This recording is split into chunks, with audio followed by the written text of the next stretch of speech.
కాదండి మోటార్ ఎయ్యండి నీళ్ళు అయిపోయినాయి అంటే, ఛే! మళ్ళీ మోటార్ ఎయ్యంటావు.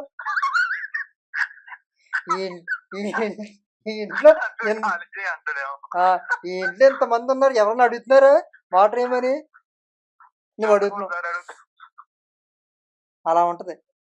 అంటే మేము మ ఇంక రిక్వెస్ట్ చేసామనుకో ఏత్తాడు. ఏసిన హ్మ్. తర్వాత ఏసి నేను స్నానం చేసి నేను ఇప్పుడేంటంటే టవల్ కట్టుకొని ఎళ్తాను. హ్మ్. హ్మ్. కూర్చుంటాను. కూర్చొని కడుక్కుందాం అనే టైంకి నీళ్ళయిపోతాయి. ఆ! ఓనర్‌కి ఫోను చేసి అడిగితే ఆ! ఏత్తాడు. ఏయగానే నేను పై ఫ్లోర్‌లో ఉంటాను. నీళ్ళన్నీ కిందకి పోతాయి. కింద ఫ్లోరోళ్ళకి.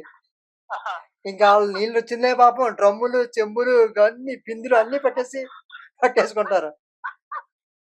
ఆళ్ళకి ట్యాంక్ ఖాళీ చేసి పడేస్తారా? నాకు నీళ్ళు రావు. ఎండిపోద్దిక్కడ.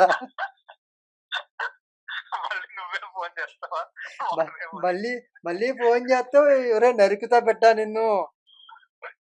ఎన్ని సార్లెయ్యాలంటాడు." ఒరేయ్! నువ్వు ఏసిన నీళ్ళు ఎక్కడున్నాయిరా ట్యాంక్‌లో?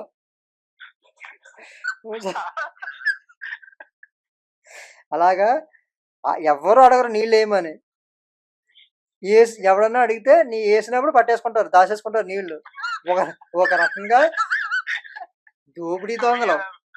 మీ మీ అపార్ట్‌మెంట్‌లోళ్ళు ఒక కన్నేసి ఉంచుతారేమో మోటర్ ఎప్పుడేస్తారా అని. ఆ!